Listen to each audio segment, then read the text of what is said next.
We take a look at this presidential race. It's getting hotter and hotter and lower and lower. The Dan Yorke State of Mind program is brought to you in part by Lookout Rhode Island and Takeo Comfort Solutions. We're also going to take a look tonight at some White House recognition for some local space makers.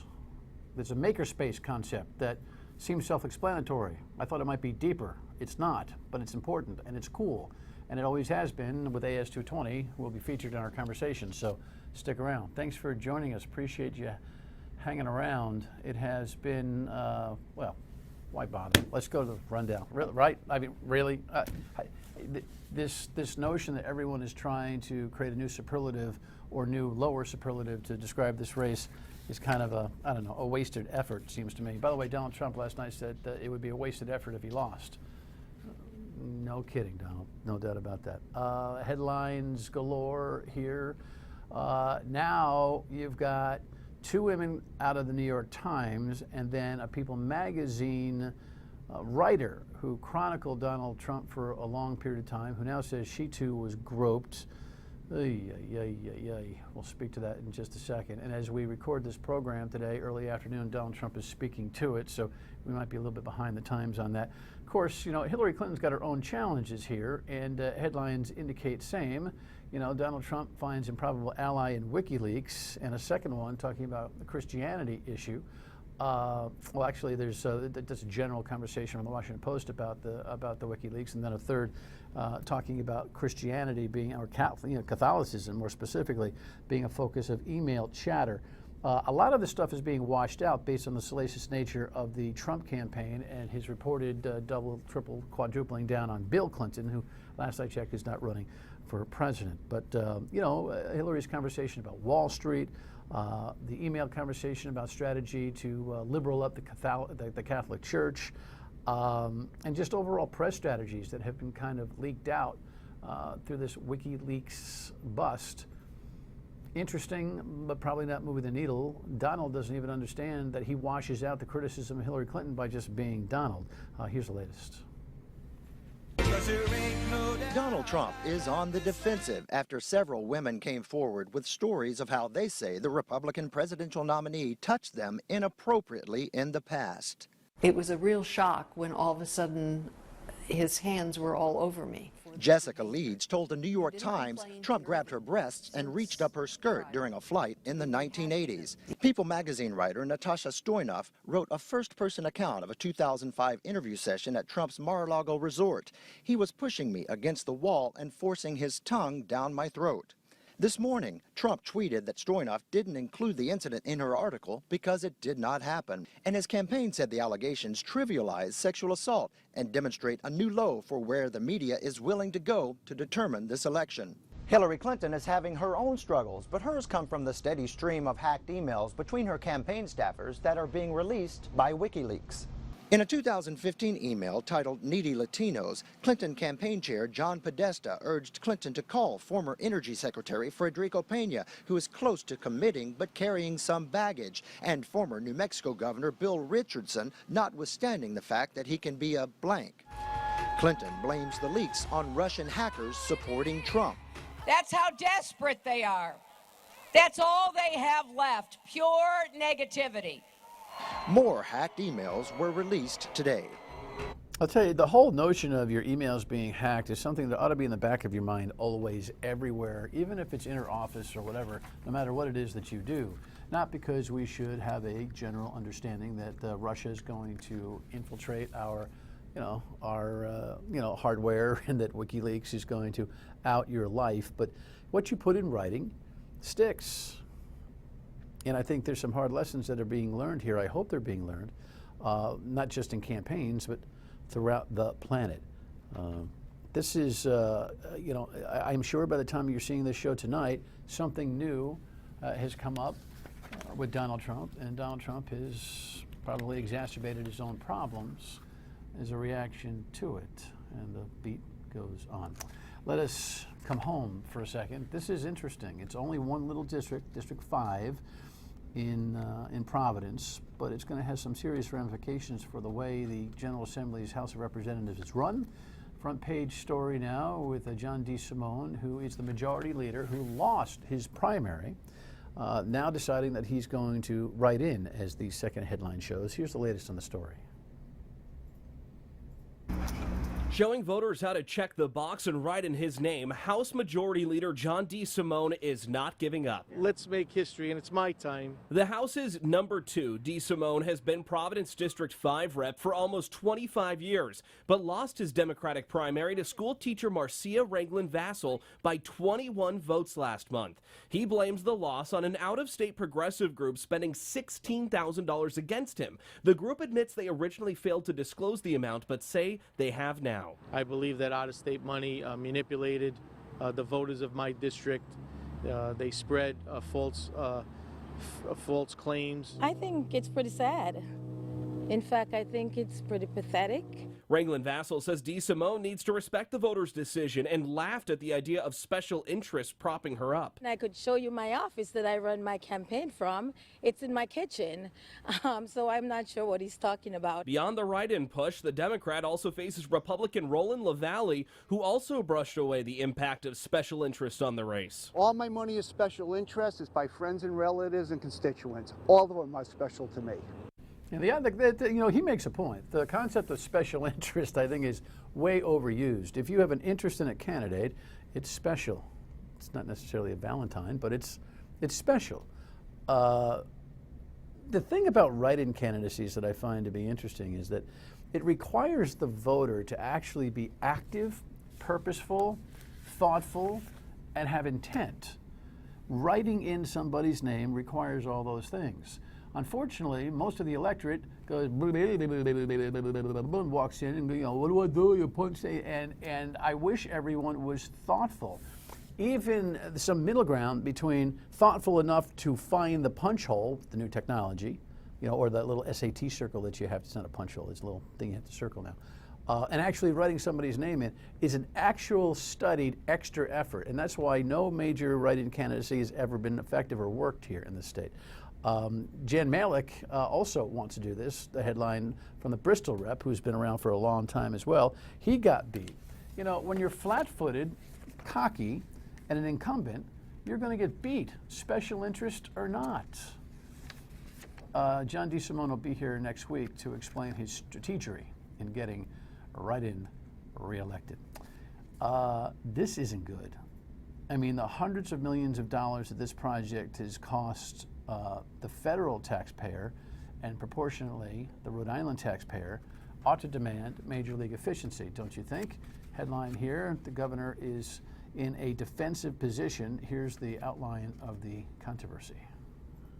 I didn't. Governor Gina Raimondo says she never saw this letter obtained by Target 12 where a federal official warned her director of human services that the largest IT project in Rhode Island's history was not ready to launch. It wasn't brought up to me, no, but again, CMS approved it. Our main federal partner gave us the go-ahead. She's referring to this Authority to Connect letter dated September 9th from the Centers for Medicare and Medicaid Services, which authorized the state's new United Healthcare Infrastructure Project, or UHIP, to connect to their federal system. But it was the U.S. Food and Nutritional Service, which oversees food stamps, that warned the system wasn't ready. Regional Administrator Kurt Messner wrote, "The transition plan remains inadequate and unacceptable." The system launched anyway on September 13th. So will anyone be held accountable? My whole team. I mean, this has to get fixed. It has to get fixed quickly, and if not, there'll be consequences. Dozens of people have reported issues to us since the launch, saying they didn't receive their SNAP or food stamps benefits. DHS says the number of people having issues is undetermined. It's not right that it didn't happen on time, and I don't think it's right either, and we're going to fix it. There's hundreds, maybe thousands of people that don't have the benefits that they should have. State Representative Jared Nunes is one of several lawmakers speaking out against the issues. State Rep Patricia Serpa and House Speaker Nick Mattiello have now scheduled an oversight committee hearing over what they call the botched rollout of UHIP. Still, the governor insists thousands of people are getting their benefits and the system is working. It's dozens and dozens of complaints. We have thousands and tens of thousands of people that have had a good experience. Well, squeaky wheel always gets the grease when it comes to customer service, right? But know that this is a grand plan here to coordinate and to collate and to coagulate, it feels like, the entire human services effort here in the state. This is one big monster computer program. And it's just too bad that Rhode Island always feels like it can't get its technical act together. You know, the DMV, this stuff, it seems to be perpetual. And that's why politicians like the Speaker and others will seize the moment for oversight hearings. It's really a question of competency, not philosophy. When we come back, you'll meet a couple of guys who've got a good story to tell about what's happening here and Washington recognition for it. Stay with us.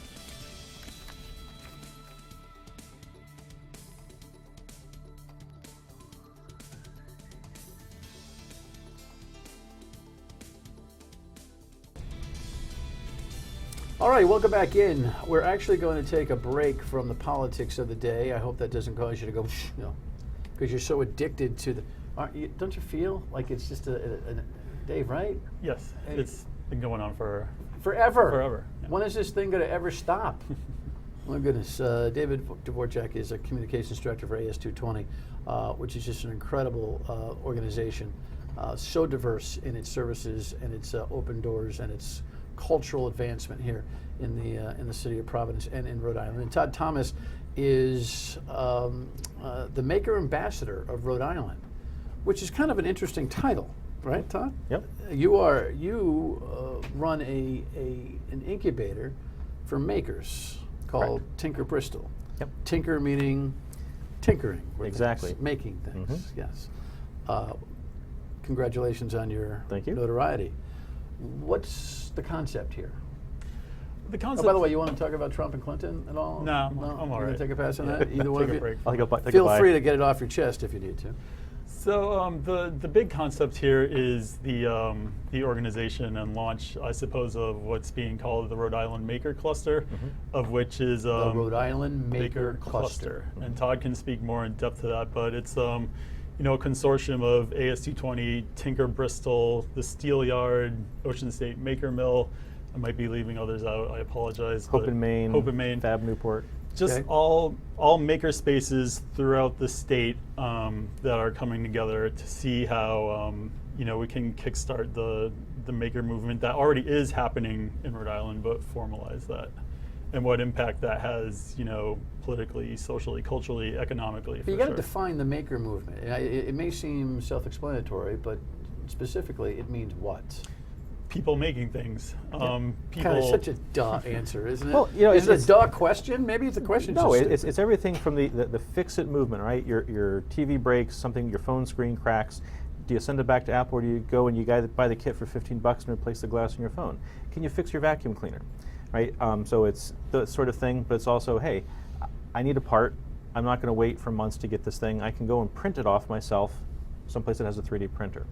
But it could also be even something more substantial for small businesses, saying we're going to prototype our new whatever it is that they're trying to do.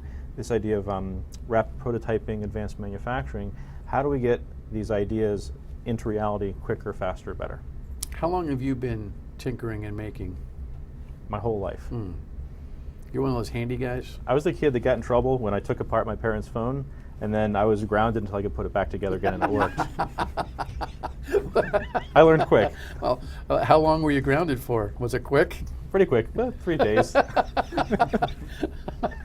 Oh my gosh, that's funny. And you know, at AS220, you guys have been incubating yourselves and making things for a long time. There's been a lot of, how many shows have we done where we've highlighted some of the creative work that's been going on down there? Definitely, you know, we've been doing it for a long time. ASC20 itself has been around for 31 years. ASC20, as it plays directly into what's called the maker movement, which is a segment of ASC20 called the AC20 Labs, has been around since 2007. And it was, again, it came out of a, you know, we need something, how do we do it, how do we fix it? I think one of the first pieces of equipment of the labs was the vinyl cutter, because we needed to put signage on the window and we wanted to do it ourselves. So we bought a vinyl cutter and we were able to do that. And it expanded from there to now we have, you know, 3D printers and CNC routers. And but you let the world know that you have these things. We do. And the world can come in and access them, correct? Yeah, we specialize in, you know, easy access, affordable access for anybody, whether that's someone who doesn't know anything about this stuff, they can take a workshop and get schooled on it, or someone who, like Todd, for say, who is very advanced, but, needs a space or maybe needs the specific tools to do this kind of stuff. Advanced So well past taking the telephone apart and putting it back together again. At this point, hopefully. Do you have a specialty? I'm just in terms of your tinkering, makering skill set? No, I think I'm more of a Renaissance man sort of thing. I try to dabble in a lot of things, but that's dangerous because I know enough to get into trouble in a lot of areas. But what are you by how long is your, again, you must have told me, I got Trump and Clinton on my mind, I apologize. How long have you been operating now in Bristol? So we're still actually in build-out phase right now, but we've been working on the Tinker project for 3 years now. Okay. And we actually have virtual incubatees that we're working on right now. Virtual incubatees. Yep. Basically it means we've got these companies coming in that we are hooking up with Roger Williams, URI. We've got them also working with local manufacturers and fabricators to get the parts and components they need in their prototyping. So we're actually able to service what their needs are in terms of helping them do what they need to do to grow their companies without our physical space. Are you for profit? We're a nonprofit. Nonprofit, and AS220 is a nonprofit. Nonprofit doesn't mean that you can't strive to pay the bills We are and sustainable to cash in our flow. model. Yeah. Correct. The nonprofit status and the mission means that what? Your mission is different than a for-profit operation? So what we're looking to be is a economic development engine, right? That small businesses that are existing can come to us to get that affordable access to that prototyping equipment and also the R&D facilities. Somebody who comes in with an entrepreneur, an inventor, they want to come in and do something by themselves, same sort of thing. Community is welcome as well, just like AS220, but we've also put in a mentor board of executives who've got 30, 40, 50 years of manufacturing experience who give that critical bits of advice and nudges to these fledgling companies. So that's kind of what our core thing again is that economic development idea that we're a place for companies to go to do these things. And there's a whole community of people, many of whom are watching right now, who engage you. I mean, correct? I mean, how many folks are coming into this aspect of AS220's offerings on an annual basis or a monthly basis? I think we have, between our labs, our print shop, and our media arts, we have 400, maybe over 400 members. And then, not like 400 people are there every week, but that's an active membership base that's using it weekly, monthly, yearly. And to access the assets at AS220, you need to be a member. You do. You need to be a member. What's membership involved? Membership, there's a whole different number of options. You can Rate come card in. choices? Yeah, from pay as you go, where I'm only going to be here for 2 hours, just want to pay for 2 hours, to we have what are called key members. They pay a monthly fee, but they have 24-hour access to the space, and they also act as sort of a board of directors, kind of making decisions for the space. It's not a burdensome expense, right? I mean, if somebody wants to pop in and just kind of see if you can help them with something, what kind of expense are we talking about? For a one-on-one session, it's probably, I think, ASC20 staff make about $18.50 an hour, so that's what we charge. Right. But put it this way. I mean, I am saying affordable. Yes. Okay, so a good commercial residential grade 3D printer is going to run you what, $800-900, maybe $1,000. That's your annual cost for that one thing, but you have all these other things you can do, from the screen printing and video and other arts things. So you've got access to lots of things. Tinker Bristol, we have a similar sort of rate schedule that we're looking at. Again, for the businesses, it's bigger pieces of equipment, a little bit larger rate, but the idea is that your annual cost of membership is so much more affordable than even buying one piece of equipment. Wow, see, this is something you got to think about. When we come back, we'll talk about what you might be thinking about that would be applicable or applicable or apologize, or what did Trump say? SNL? I don't know. We'll be right back. Trump. Some of you may be trying to think, okay, how can I access AS220 or Tinker Bristol, and why? One of the things that's fascinating about this incubation movement and these places now where people can, whether it's business and secretarial, whether it's hands-on making things, there's a new business niche that allows people to just get in and get out without having to capitalize their dream. You can actually play around with something at a lesser expense that may or may not take off into something that ends up being a huge successful business or a great hobby without having to go out there and raise capital in order to be able to do so, right? Isn't that kind of where you guys fit? And you think in some ways that there is a political application to at least the projects that you're working on. Explain. Well, again, if we're going to talk about making America great again, it's this maker movement, right? It's this people that are doing things for themselves. It's the businesses that are going out and figuring out, making their own prototypes. They're also doing this work locally. We're keeping the work in the state of Rhode Island or in New England regionally. That's what's making things great again, if we're going to go down that road. So. It really is. Listen, the business of America is business. You know, Mr. Coolidge said that a long time ago, but this is a new version of how to get started in business in a lot of ways, right? Rather than just going like this, blah, blah, blah, blah, blah, blah. You go over to AC20 or Tinker Bristol, any one of these maker places, and find out if your stuff works or can be made, and have other minds that collaborate and get involved. Do we have any stories off the top of our head, real quick, of everyday people that came in with a, hey, I want to make this new widget, and it exploded? I mean, a good example for us at our print shop, not exactly what you're talking about, but there's a local brewing company in Rhode Island called Anti-Villain Ale, and he was looking for a place to print, you know, the banners he needs for his company, the labels for his bottles and cans, his boxes, and he was able to come to the print shop and do that.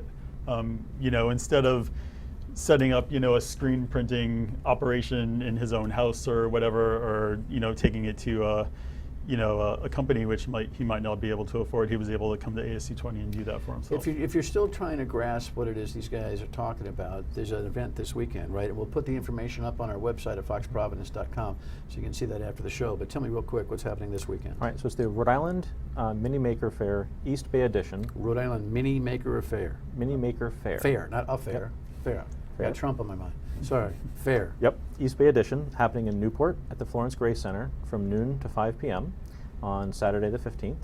And it is, so the tagline for maker fairs in general is the greatest show and tell on earth. So it's part science fair, part art show, part business recruiting event. It's a little bit of everything. Fun, geeky stuff. Yes. Are you guys geeks? Not computer geeks, but I guess I would geek be classified is a cool term as now, that. right? Yeah, yeah. I've been a geek before. It was cool. Yeah. Yeah. That's funny. Well, congratulations on your designation and on the projects. It's always good. Check out AS220 and Tinker Bristol and all these fine places on the website. You'll learn more about it. Congratulations. Thanks. Okay. Thank you. Final word when we come back. Stay with us. You know, if you've ever had that thought that you really think you could make your millions if you could just find a place, you know, to do your invention, these Tinker Bristol and AS220 Labs are perfect places to see if you have your head on straight. So give it. I'm thinking of my own. I got this thing, but if I told you, you know what I'd have to do to you. It's proprietary in my head. You might see me at Tinker Bristol sooner than later. Dan McGowan tomorrow night on All Things Political Rhode Island. I'll see you on the radio at 3 on WPRL. Thanks for watching. Bye.